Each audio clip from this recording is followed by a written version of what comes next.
Hello guys, എൻ്റെ പെങ്ങളും അളിയനും ഇത്രയും നന്നായിട്ട് കുക്ക് ചെയ്യുന്നു ഞാൻ ഇന്നലെയാണ് മനസ്സിലാക്കിയത്.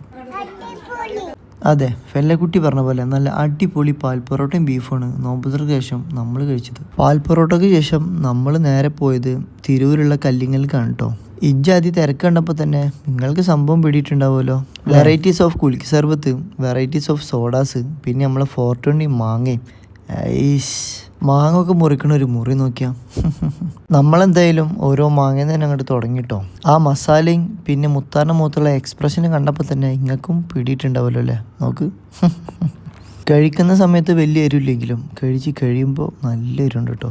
പിന്നെ ഓരോ പൈനാപ്പിളും എടുത്ത് കഴിച്ച്, പൈനാപ്പിളും ഓക്കെ ഏവറേജ് അത്രേ ഉള്ളൂ. പിന്നെ നമ്മൾ ട്രൈ ചെയ്ത് അവിടുത്തെ സ്പെഷ്യൽ കുലുക്കി സർബത്താണ് കേട്ടോ. ബട്ട് അത് നമ്മൾ ശരിക്കും ഡിസപ്പോയിൻ്റ് ആക്കി. സ്പെഷ്യൽ എന്ന് പറഞ്ഞിട്ട് നമുക്കൊന്നും സ്പെഷ്യലായിട്ട് തോന്നിയില്ല, തീരെ ടേസ്റ്റും ഇല്ല. ബട്ട് ദ ലാസ്റ്റ് വൺ, അതാണ് ഐറ്റം.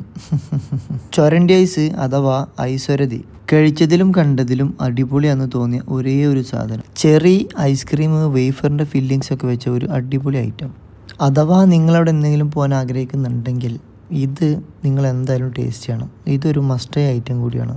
എന്തെങ്കിലുമൊക്കെ ഒരു അഡ്വഞ്ചർ വേണ്ടെന്ന് പറഞ്ഞിട്ട് ഓൻ്റെ ഓരോ കാട്ടിക്കൂട്ടലിന് ശേഷം നമ്മൾ നേരെ പൊന്നാനി വന്ന് ഓരോ ചായയും കുടിച്ച് നേരെ വീട്ടിൽ പോയി. അപ്പോൾ ബൈ.